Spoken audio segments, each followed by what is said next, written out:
cameras in this hospital. Yeah, I mean, and plus they're using the cameras on those parabolic mirrors, so they can see everywhere. It kind of doesn't make sense, but it's also bummed me out because you're looking at it, you go like, man, you don't like to think about it, but Sigourney Weaver's old. She looks like she's about 60 in this movie, and yet she's supposed to be a spy, and it's just kind of like, this is just kind of falling apart. Well, this is the year of the old spies. I mean, Helen Mirren has played in a couple of movies. No, I get that. What'd you say? She ain't no Helen Mirren, though. Yeah. It's just not coming across. But yeah, before we get to even Taylor Lautner's acting, there's the horrible dialogue. But even before that, the plot itself. When they get to the nitty gritty of why he's being hunted, I'm like, that is really convoluted.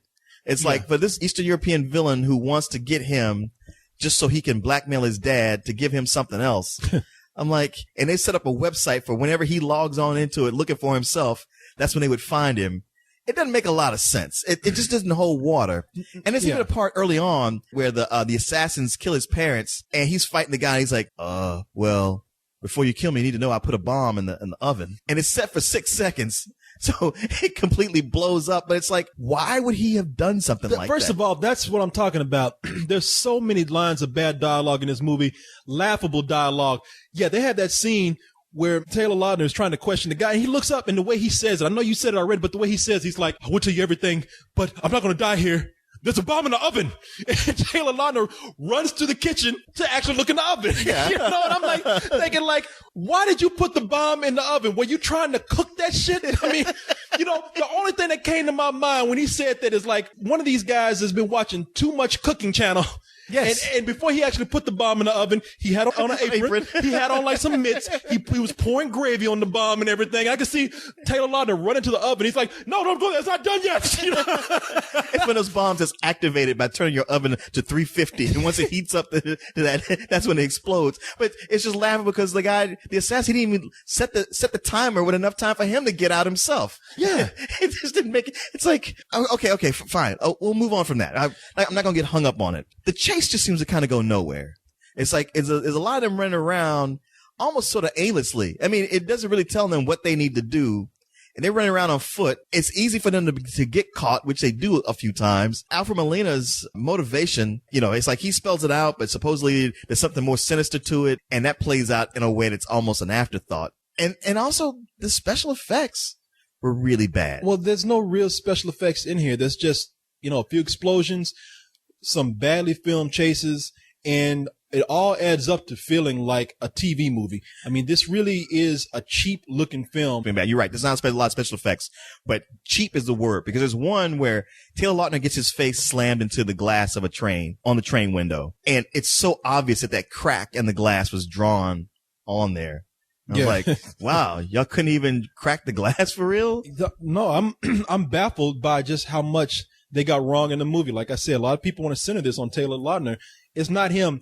In addition to the bad dialogue, I mean, I can't keep centering on the dialogue, but they make these actors look so bad. I mean, Alfred Molina is a guy that's a respected actor. Everything we see him in, he's good. Even when he's in things that aren't that good, he raises it above the bar a little bit.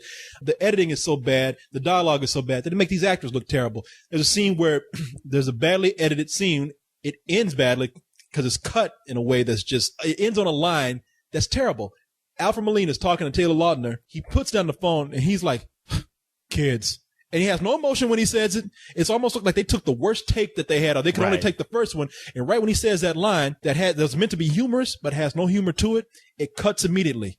And you start to notice that all these cuts, they must have had a really terrible second unit director on this, because there's scenes of dialogue. I remember there was one between Lily Collins and Taylor Lautner where they're in the woods talking next to a creek. Yeah. And they're going back and forth between them. You know, the camera's on her when she talks, the camera's on him when she talks.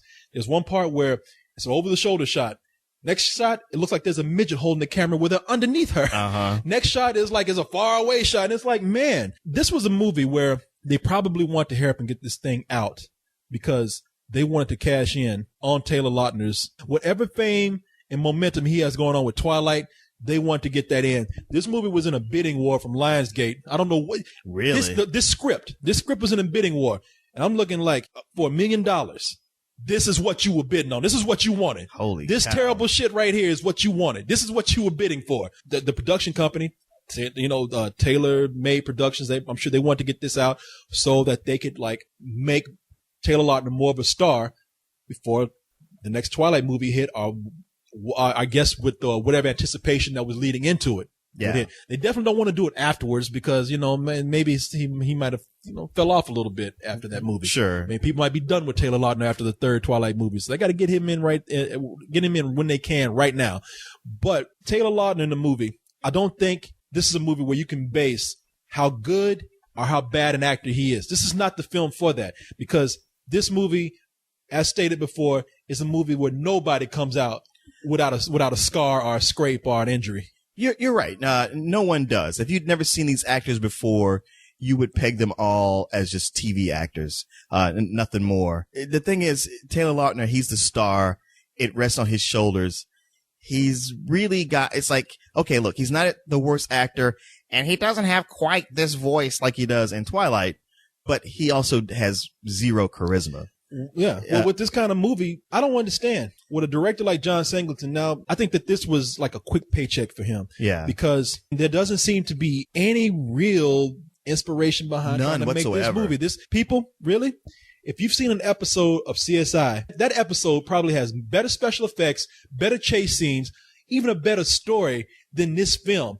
Yes, this movie is below an episode of a TV crime show. Absolutely.